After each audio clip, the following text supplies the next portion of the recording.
dudes do stupid ass shit to begin with, but there's so many guys that just stick fucking fireworks in their butt and set them off like with their buddies. It's just a bunch of dudes, pants down on the ground, and then like a firework, and then it starts shooting off, and then they freak out, of course, because it's burning the shit out of their butt. Yeah, this happens a lot. I've seen many videos of this. I gotta try this. I gotta say, I see the appeal. You never find girls doing that. No, like, no, I don't. No, I don't think so. So back to this evolutionary biology where the teenagers leave the nest. Yeah. Can you explain this evolutionary biology? Why boys are like, let's see what happens if I stick this in my butt. Like, well, I actually have some insight about risk taking by boys, Right. and it's the same reason that cardinals are bright red, and part of it is to show the female that you can risk being red in this world of predators. You know that you're big enough and tough enough to take it. I hadn't thought about that. That's interesting. And so the males of humans are far more likely to stick fireworks in their asses. Are we talking Roman candle? Because that could be something to behold. Because then you'd be shooting the pew, pew, pew out your ass. That would be a less risky one than the ones I've seen. They'll be like on a little stick, and it's like a bunch of sparks come out the bottom, and then it's supposed to shoot. That's a bottle rocket. Yeah, right. yeah. And I'm like, what do? You see all those sparks? Yeah, guys, Roman candles. I bet if we search hard enough, we could find fireworks in women's vaginas. Some woman's willing to do that for pay. I'm sure. Yeah. There's a lot of talk about fireworks in the bedroom. But I don't think they mean like. Wow, how awesome would that be, though? We're like, oh my God. And then you're like, I want to get close to that. Fireballs that are flying out. You're supposed to imagine fireworks and the real thing. I saw a license plate yesterday.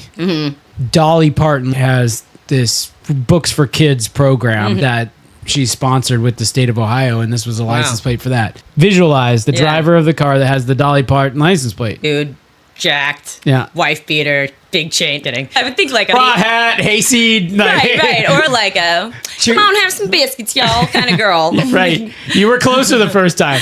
Indian cat, 25 years old. 20s. I'm like, not that there's no like Indian Americans or like the kids of Indian immigrants that have come over and learned to like country music or.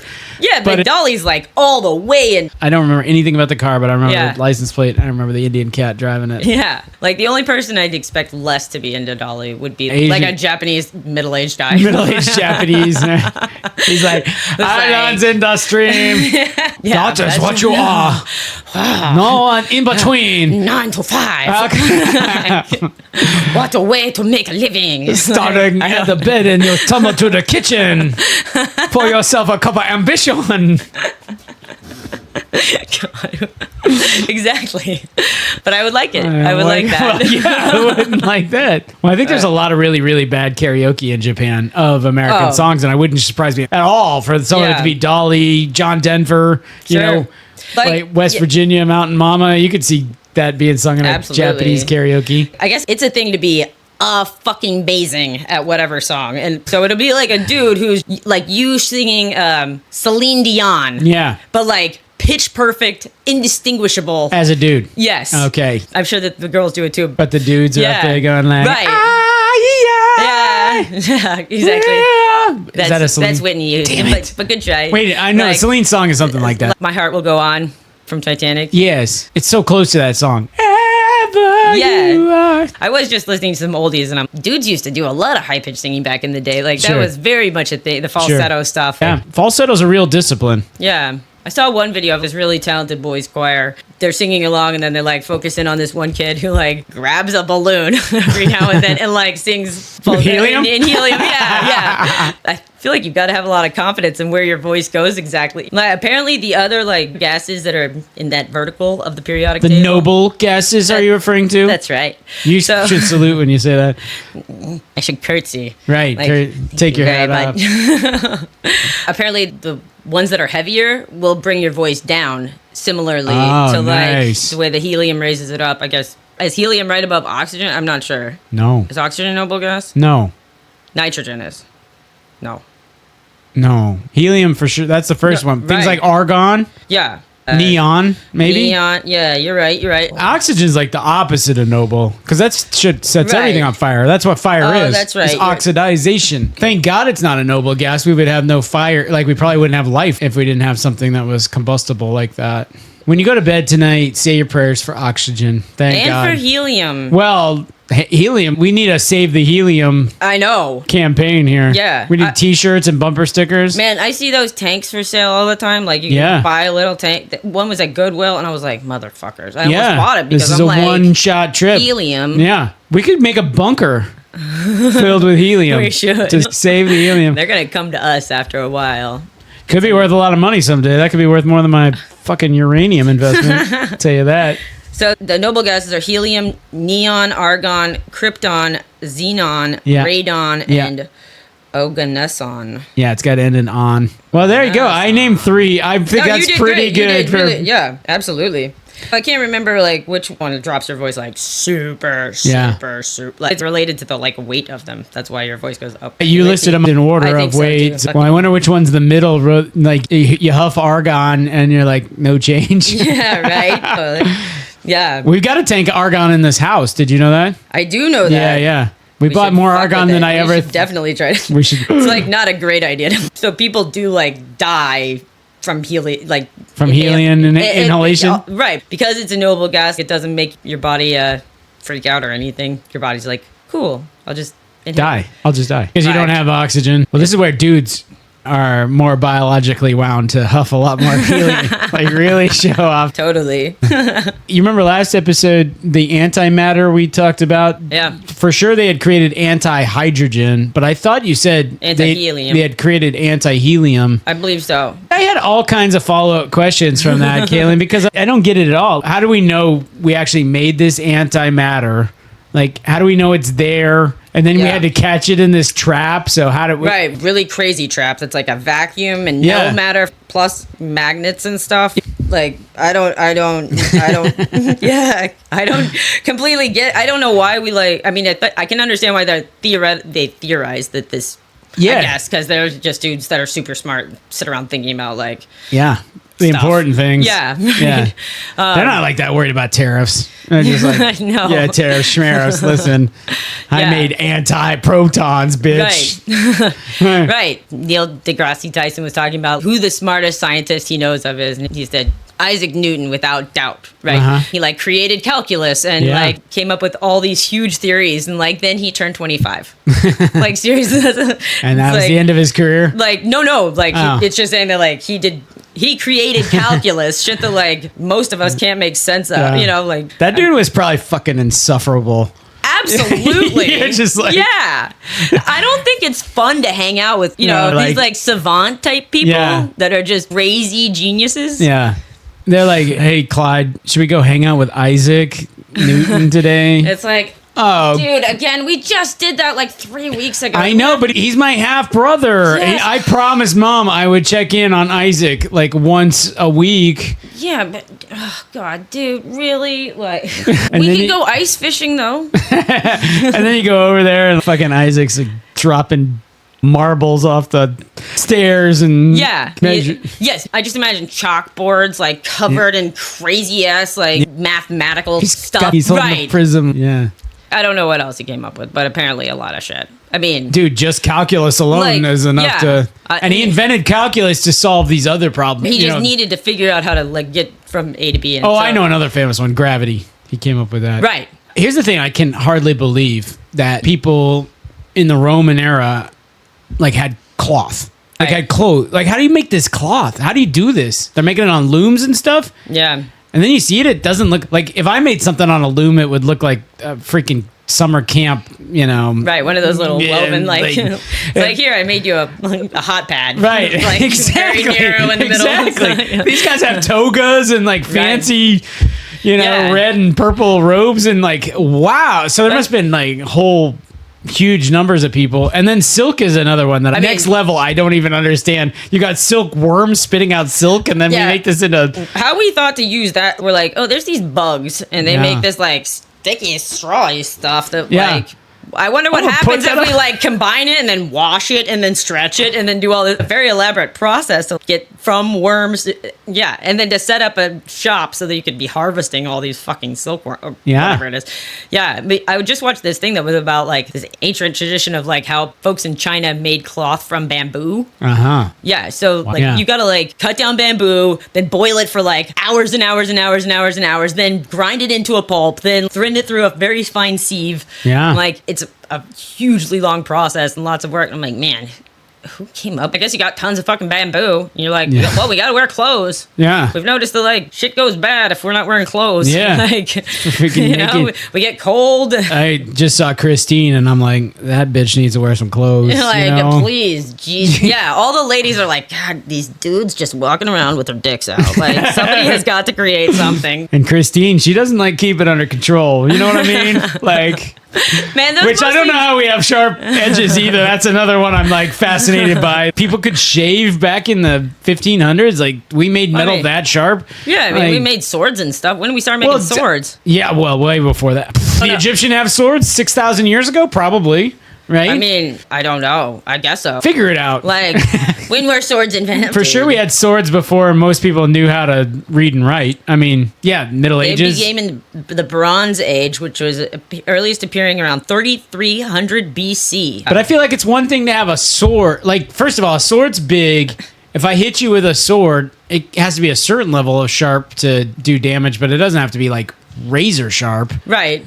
To cut hair, I don't know. Could I go down to my knife drawer in the kitchen and get a knife sharp enough to cut my hair? I don't know. I think so. Yeah? I think it would be hard when you got closer to the skin to cut this. Like, I could do this with a lot of your knives downstairs. Not your butter knives, no. Well, back to cloth, I gotta imagine, like, in these eras, whichever era you pick, like, there must be just armies of people, of peasants, I'm sure, like, living on subsistence wages, if that. Right. Right, barely subsiding, making cloth all fucking day, every day. Well, yeah. I mean, I would think that that's... Whatever the technique was. Right. A bamboo boiling or whatever the hell. Wool makes a lot more sense. I don't know. Yeah, wool. I mean, I'm not sure why you would think this animal versus these other animals. I'm going to shave off their hair and see if I can use it. You know, they probably tried it all. We did wear animal pelts. For sure. That was like, definitely the start of it. Right. Yeah. And they're like, man, I don't really want to wear this leather part. Yeah. Just this furry part. Like that. Well, probably like, you know, when we kill a lamb and we wrap that around our shoulders, it's like way warmer than horses. Well, and I think that you have to shear lambs fairly regularly or they'll get overgrown and it'll just continue to produce more. Like it doesn't, like Christine. It doesn't get rid of. You're picking up what I'm putting down, like Christine. Yeah. We need to figure some shit out with some bamboo cloth making or something around here. Yeah, your fucking sheep are looking really furry, and you are looking like you need to put something on. Yeah. I guess it wouldn't be that hard because I mean, I don't have any idea. They were all probably pretty hot back then because they're all skinny, right? So, yeah, if you look at people... So I just saw a thing that actually... I'm like, man, I'm always like, I just saw this, I just saw that. Well, that's kind of what the backbone of this show is we just saw this and we just heard that and we're going to talk about it. That's kind of what we do here at Robert and Kalyn Get Rich. So the folks in the Saharan Africa, right? Nomadic peoples or whatever, they tend to wear wool.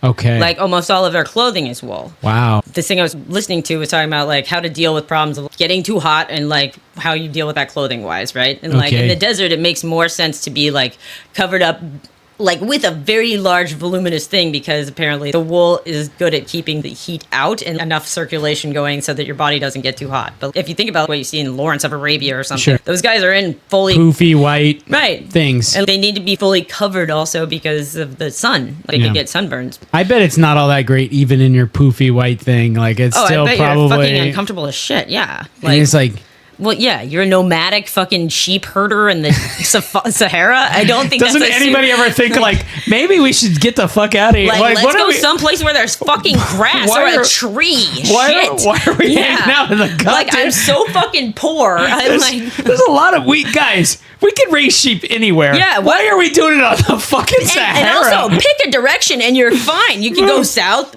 still not great, but like go east, west, whatever. You're gonna get to some place. North, we got the Mediterranean. And right. It starts to get nicer, and then you can, if you keep going over to Morocco, you can get up in Spain. I guess the people, when you go south, they're like, we would go south, but those people.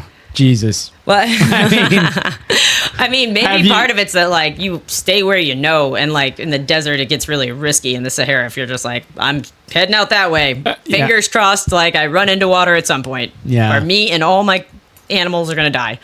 I don't know. I think you're very right. But somebody braved it. I think, right? Probably out of desperation. Yeah, if that was a person like me who's like, it is hard as shit. Yeah. Fuck this. I'll die. I've been telling you for 25 years. I cannot put another fucking wool fucking sheet over my body and walk around with these goddamn sheep like blah, blah, everywhere I go, night and day. And I'm like, I know, I'm fucking thirsty too. Shit, looking for the oasis. Why do you think I'm nomadic? Yeah. I'm looking for fucking water. Right? Why would you ever leave like an oasis if you are, It's tapped out. We drank all we could. Man, we tried that water and it's still hot. That water's hot. Then we went over that water. I don't even know if you care. Also water. You're just like, I just want any water. I'm just looking to not have just sand, Yeah. I don't know. These were tough times. I think there's a lot of bodies they've dug out of like the bogs in Scotland that, starved to death because of drought or whatever. I guess there are still some nomadic people in like the Sahara or whatever, like that exists still, I guess. I don't know.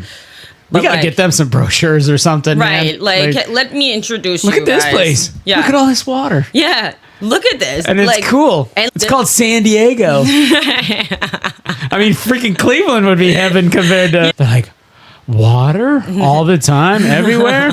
Yeah. You right. Imagine. And you guys have toilet? Imagine not having water. I can't... When you wake up in the morning not knowing if you're going to have a drink of water that day, you don't, you die. How often are you cleaning yourself? How are you able to really clean yourself? Yeah. On many levels. It's not good. I'm going to tell you that. Yeah. It is not. I'm thinking it's a rough Wait, setup. many levels? What do you mean? What are the levels? Describe the levels. So I'm thinking, there's like this level. Like fade. Lower level. Yeah. Like, wash your hand. Then the stinky bars. Then we have the fireworks I set off in my ass, that I got to wipe off. Okay. Now we got nomadic guys in the Sahara. Shooting fireworks out of their anuses. Fuck it. I gotta do something to distract my ass from being so damn thirsty. I'm so thirsty. I got all these fucking sheep bleating all the time. I'm gonna shoot. Boo, boo. It's party time on the Sahara. What's up? You know what, Kalyn? We are not going to top that. We cannot top that. It is time to kick off the episode. Let's cue the music. You are listening to Robert and Kalyn of Arabia. No, the Sahara. Robert and Kalyn shoot fireworks out of our asses. We get a lot of views for that, I bet. Yeah. We should try that. I can give you some links for some very interesting videos. This is episode 53. Today is May the 10th, another Saturday episode. This is becoming a bit of a habit, Like, maybe that's how people ended up on the Sahara. It was just like a habit. They visited every Saturday and then... They're it's kind of nice. I like that I'm warm. It's quiet. There's not a lot of people by. Except for the sheep, which they're nice. My neighbors back in freaking Morocco are like, ja. And out here, I can just hang out and look for oases. I guess there's not that many predators out there. What animals hanging out there by themselves? Great question. Scorpions? I don't know. Scorpions, that's true. Yeah. Look out. Anyway, listen, if you like what we do here, please like and subscribe. Give us a thumbs up. Forward us to all the nomadic Saharan people or anyone who makes cloth or shear sheep. Or any other person. Honestly, your friends and your family would love to hear from this. And send us an email, robertandkalyngetrich@gmail.com. But the one thing you should not do, no matter what environ you are on, is take anything that we say as financial or investment advice, because it's not. Yeah, so right. Exactly right. Let's see. So there's a little bit of a stink right now. Pope Francis has been a bit of a through line. Well, Pope Francis got buried in a very simple tomb, but his tombstone that I think is just a plate that, I don't know, covers his body or whatever. Right. Like, people are picking on it because the spacing of the letters is off. So can you see this picture? Franciscus. Yeah, it's Franciscus, which is his name in Latin, but the spacing between the R and the A and the N. You know? I mean, it doesn't look professional for sure. No. Yeah. Why is it that we make U's look like V's with like marble and shit? It's not like we don't know how to make curved letters. Well, you want the real reason or the funny reason? The real reason is the Romans didn't have the letter U. They used V and U interchangeably. So we just carried that over. Mm-hmm. Aren't you glad you asked? That's weird. It's weird that we call it W for W and not double V. Well, I always thought it was W. And so when people are like actually pronounce W, yeah, I moved to Boston and it's WBUR radio, and I'm like, W. W. It's like a nonsensical word to me almost. Yeah. It is one of the few letters apparently that starts with a different letter when you say it. Like T, S, R all start with the letter when you say them. R. I mean, I guess you would put AR, but whatever. Yeah, right. The vowel potentially in there, but still. But still. W. Yes. Wuh. Yeah. Nope. Now my brain's going through all the letters, of course. Now look what you've done. Apparently all these typography guys are giving whoever made this a lot of grief. I think that's fair. But evidently, it's almost impossible to like mathematically appropriately space letters. Because what? Well, for instance, a T. If you have a word with the letter T and then the letter A, right? Mm-hmm. The A should be kind of tucked under the top of the T, right? But then you put an A next to an R, and the R's got and so it's got to be in a different position. So generally speaking, it takes a human eye to do a better job than like a computer. And like your word would do if you do. Yeah. What is it called? Center justified, I guess. Yes. The study of kerning is the study of space between letters or characters. So. Interesting. Yeah. Man. I guess I don't think about it that much. You don't think about kerning all that much? Well, like, there was a documentary that came out called Helvetica or whatever. Yeah, I want to see that, actually. I mean, I'm not like, Comic Sans. Like... Wingdings. Yeah. Wingdings. So it's like, just like an angel and then a music note and then a bunch of dots. And, can't you say that says Pope Francis died here? I was like, hello, Robert. Like, don't you know your name in Wingdings? I use Wingdings 3. This is too much. Yeah. Stop it, people. Who's sitting around making more Wingdings? Yeah. They need a documentary about Wingdings. Yeah. Let's put in a request. Yes. Who do we request documentaries from? The same cat who produced the one about Helvetica. Let's write him a letter and say, listen, we really liked your Helvetica documentary. Yeah, hopefully. Now I don't care if we like it or not. We probably won't even watch it. Yeah. But then we'll be like, could you please cover Wingdings next? Yes. In your list of what fonts you want to cover. My favorite font. Wingdings. And also any font that when you put it into Word, then just turns into squares. Right. That's another one. I love those too. Yeah. Yeah. That's a whole different level than like saying, I'm going to design a font. I know there are 20,000 fonts out there. I'm not happy with any of them. It's one of these things where I'm very happy somebody's out there thinking about this and doing it. I'm also very happy I'm not the guy who has to do it. Therein ends this conversation. But I was thinking about the new Pope, Leo the 14th, right? Not a fan of that name. Right. I mean, first of all, definitely was rooting for Pizza Balla, but whatever. We got an American. What do you want? His name's not Pizza Balla. Okay. Which apparently means pizza dance. Get out of here. Yeah. Nah. Which makes it even better. And pizza's pie, so it's a pie dance. I guess so. I mean, how can you root against that? How can you conduct a pizza dance? Like, what does this involve? Like, you listen to That's Amore and toss pizzas and spit. Back in the day these names were formed, they were listening to That's Amore. Yeah, it's like somebody at a pizza parlor who's their lounge singer, and they're like, that's Pizza Balla. Yeah. Okay. I mean, I've been on a cakewalk, or what's it? Yeah. You've been on a cakewalk? Like, I always say, like, that's a cakewalk. Right. Like, there's a turn of phrase. There's something where you go to, I don't know, carnivals or whatever, and they play music, and you stop on a square, and then they pull a number, and whoever has the number wins. It's like musical chairs, but you get kinda. It's along the lines, yeah. I think that might be a cakewalk. Yeah, that makes sense. Yeah. I could see a pizza dance being... Yeah. But I was like, you want to be the 14th of something? Right. Like, lame. Be Peter. You're not going to go with Holy Spirit, which I think is totally a missed opportunity. But I don't see why you're not going back. Is it too pompous? Like, the Pope I admire the most was Peter. There's many names that you could be and be the first of them. Right. Francis was Francis the First. Right. Amazing, actually. Yeah. I don't know. It seems like Franciscan stuff seems Catholic-y. Francis picked his, was he went and prayed on it, and the Saint Francis is what appeared to him. So yeah, there's a lot of saints also. Yes, like there's patron saints of like fucking everything. Yes, like lots of them. I mean, all kinds of random ass shit. Like patron saint of like pedicures or like some, maybe not. I need that saint. You got his candle? We'll find out which one it is. Look, this is a really old religion, you know, and just all this stuff is piled one upon the other. At one point, there weren't all that many saints. If you're a martyr, then you do automatically become a saint? Probably not. No. No, because imagine you're like the donkey raper who then gets martyred. Martyred? Yeah, you're like, I've been raping donkeys, but I will die on this sword for the children to live. For Jesus. Yeah, whatever. Like, I'm trying to spread Christianity, one donkey owner at a time. I mean, and then they persecute me, and listen, but I'll die for this. There's some donkey rapists out there that love some Jesus. There's something for everyone, I suppose. There's something for everyone. Yeah. I'll tell you, there's enough saints that like every day you could have a saint feast day. Oh, you know? Totally. Yeah. And also, it's a holiday every day also. Like official holidays for fucking everything. Last week, we'd say it was the Star Wars Day, you know, May the 4th be with you. Right. Well, that's like a pun, but well, right. But it's still like... Yeah. You can create a lot of distraction in your office with National Quiche Day. And I mean, even if people are like, oh, it's Arbor Day. I'm like, get out of here. Get the fuck out.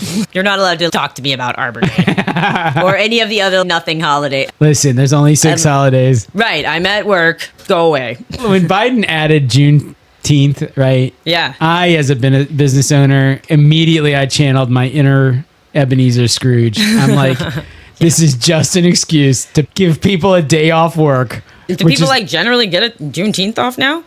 If you're a federal employee, it's part of their efficiency program. Right, to have fewer days working so they get things done faster. But they get paid for their holidays, right? I would think so, right? And so if it's a federal holiday, then some banks are going to honor it, and then local governments and stuff like that. And you're like, I'm trying to get a fucking building permit and a loan, and now we're closed on Juneteenth, which commemorates what? Yeah, like the freeing of the slaves, I think.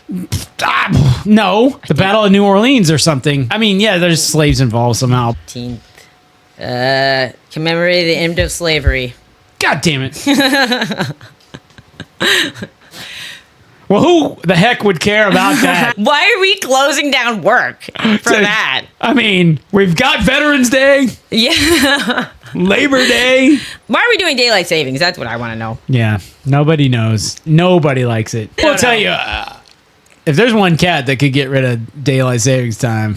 Well, right. Or like move it up 5 hours or something like that. Like, fuck it. So we got the man for the job. If you want daylight savings time to go away, right. Same as Fannie Mae, he hasn't pulled the trigger on that yet. So we could check on the portfolio. All right. Let's start with the whole portfolio, like all portfolios. Yeah.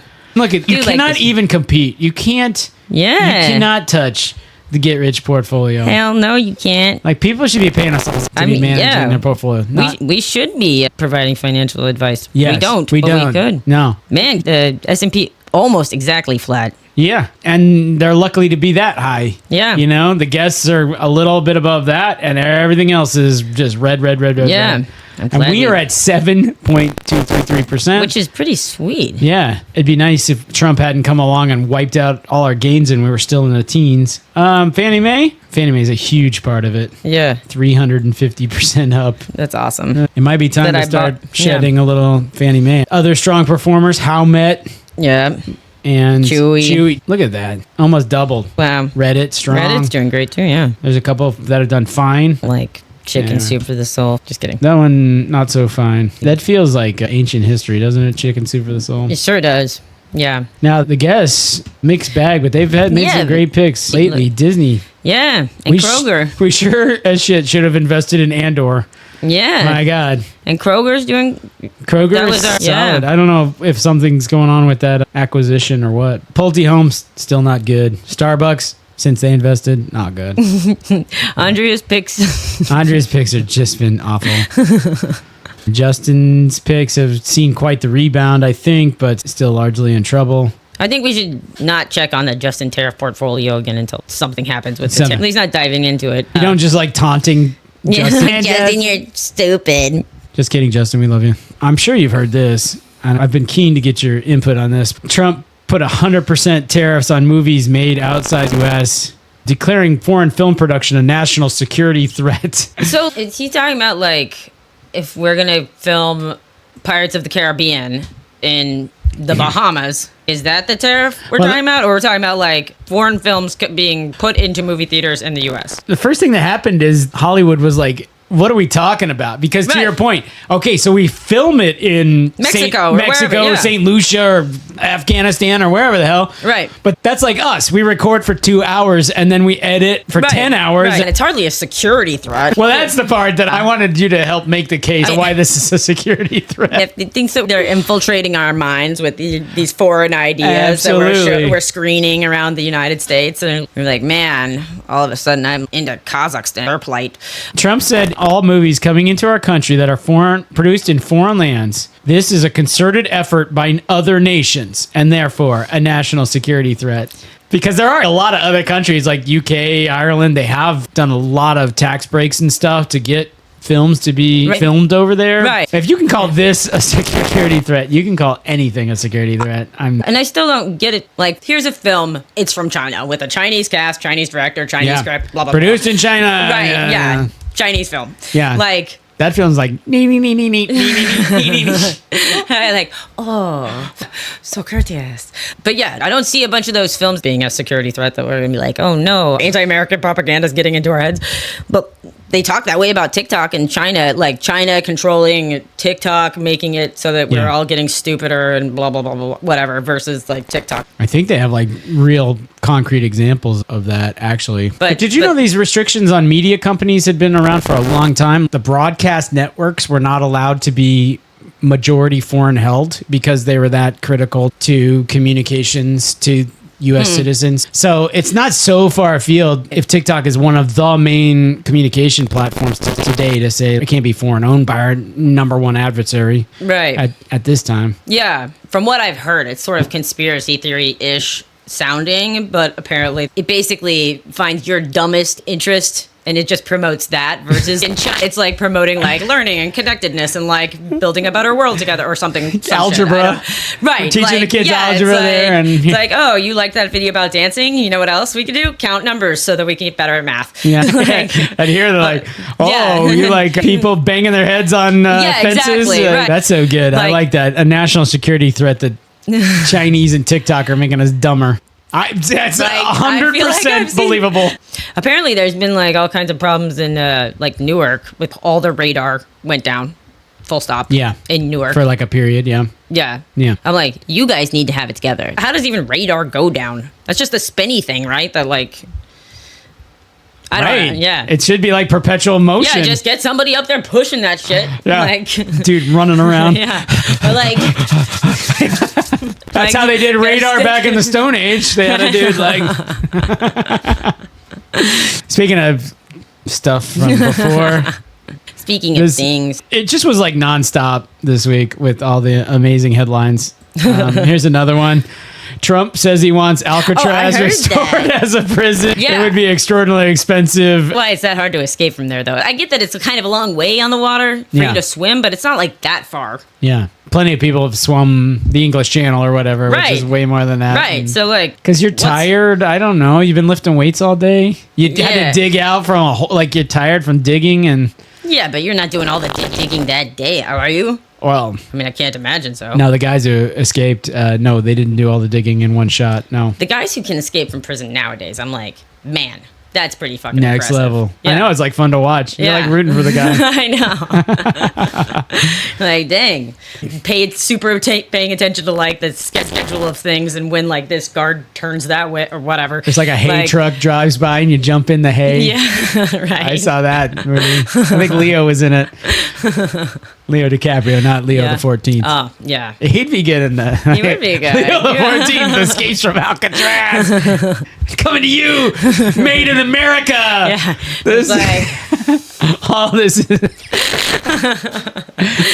think he's just praying. You think he's just praying in a corner. But really, he's like watching to make his move.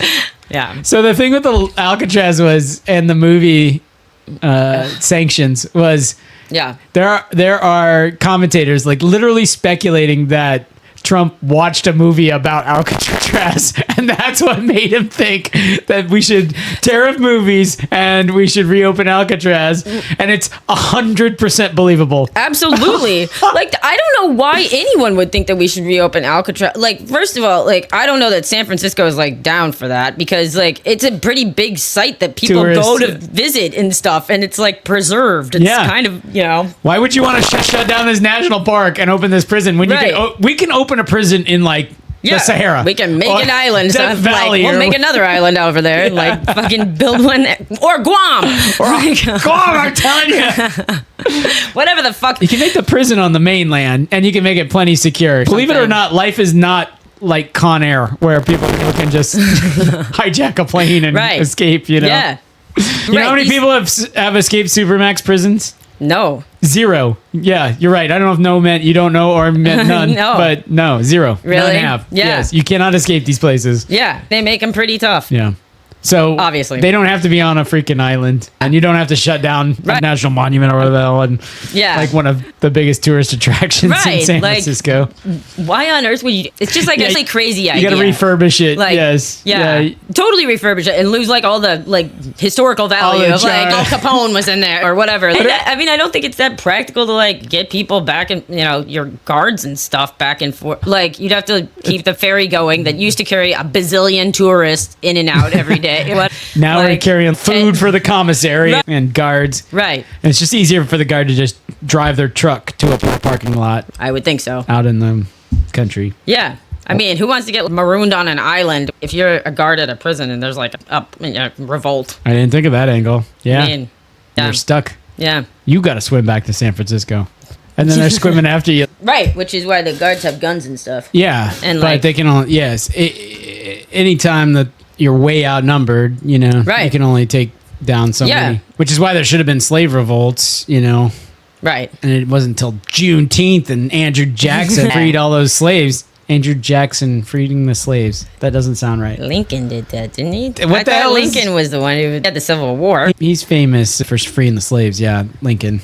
I don't know what Jackson did. Get on Emancipation of enslaved African Americans in Texas on June 19th, 1865. So that'd be the end of the Civil War. When did the Civil War end? April 9th, 1865. So it took 2 months. Spread the word. So we commemorate that one, the late one. Yeah. Which is fitting. You ever heard of Colored People Time? Robert. Apparently, like, everybody has this, though, because January is, like, Asian Standard Time. So I'll be 45 minutes late. Yeah, she says that all the time. I'm like, bitch, you just need to show up on time. I'm tired of telling you the wrong time to be places. And we all know that, like, Hispanics are famously known for not being on time. Yeah. So and women in general are late. Yeah. Oh, because we're all getting ready and stuff. Okay. Like, we take forever to get. No, I was thinking about waiting on women. A Jeff Foxworthy, like, I could be ready to go to the moon in 30 minutes. And she's in there for hours doing whatever. But, okay. So white dudes are the ones who are on time. Northern European men. You guys got it. You sorted out the alarm clocks. That's why you guys have all the big jobs. I mean, it fits. German, Swiss, Yeah. Norwegians, these are people we think about being on time. Scandinavians. Right. Yeah. Finnish people, they're on time for that sauna. Sure. Yeah, for the sauna and for their, like, fucking black people. Maybe that's why they're so racist. Like, I tried not to be racist, but this guy doesn't. Can you fucking show up on time, Jamal? Jesus, like, we're always waiting for your ass. Yeah. God, you're the one fucking black guy in Finland where you represent and like actually show up. You have a fucking clock, dude. Seriously, set a second alarm, man. Yeah, come on. Yeah, were you here for the time? So I had left my electric fiddle at the studio and I had the concert and Andrea was bringing in our folks. So I was like, I couldn't find it. I don't know. So she arranged with Kenny, his buddy, was going to meet Andrea and our parents. Right. Let them into the studio and then help, and so they could all search. Yeah. So he's like, no problem. I'm on my way home. I'll be there in a little bit. They sit outside the studio for like 45 minutes. And we're like, what happened? The guy had gone home and taken a shower. Classic. And it's like, you understand we were like in a panic for this instrument? And Kenny, my buddy's like, that's, yep. It's like, it makes me shake my head too. I don't know. Yeah.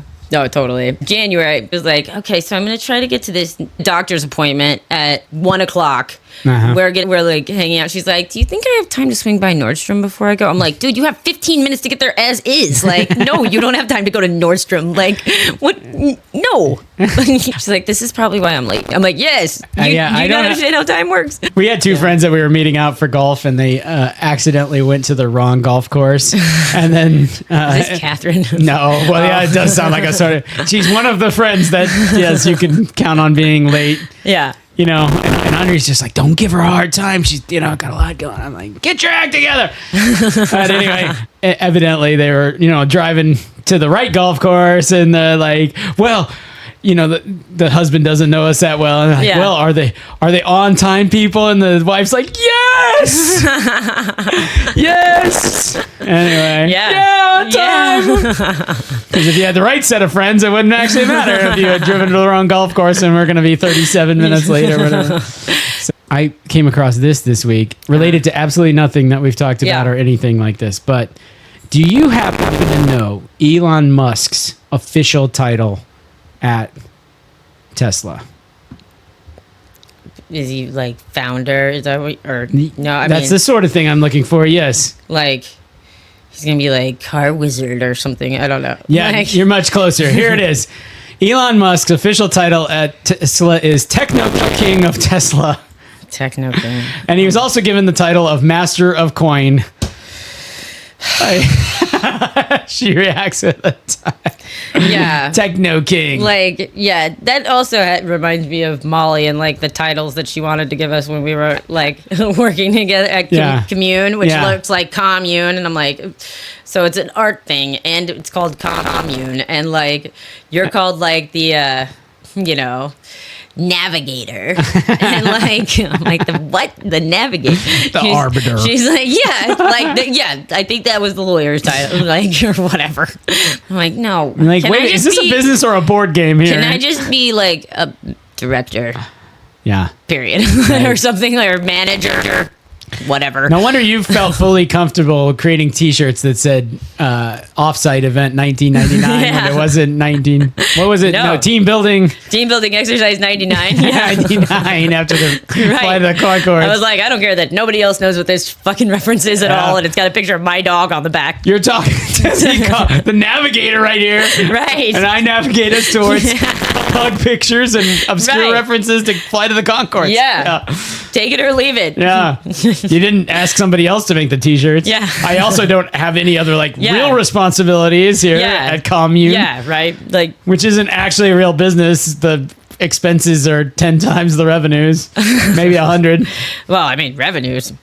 I don't know. Maybe 1,000, maybe 1 million. Like, revenues are by returning things from. Anyways, we can't keep. We return the sweater to Nordstrom's. Right. Like, that's 2,000 revenue. At one point, she had bought she wanted to have foam batting, right? Whatever. Yeah. I shouldn't talk too much about it. Anyway, but so she went out and bought literally hundreds and hundreds of bags. Like they more than would fill this room. Like probably couple layers of this room filled up. So we were figuring out how to store some of her art stuff. I was like, take this shit back, right now. Like the girl who was the shopper or whatever. Right. She's the acquisition specialist. Yeah. Something. Right. Anyway, but she was like, "Are you sure?" And I was like, "I will totally take the fall if this is not what she wants. Yes, take it back." And it was a credit of $10,000 or something. Michael's? Shit. Yes, some shit like that. And I was like, man. Michael's has never seen a batting sale like this in history. Right. They're like, what the fuck are we going to do with she had to make multiple trips in her car. Yeah. All our systems are built to flow one way. The goods from China or wherever into the hands of consumers. And they're really not built for goods to flow the other way. So an awful lot of the stuff you return, like a lot of apparel, it just goes in the dump, right. Or it goes, maybe it goes overseas or something to sell in the Sahara. Fill up, clothing stuff. It's really bad. Yeah, with the fast fashion and stuff, and right. How much we're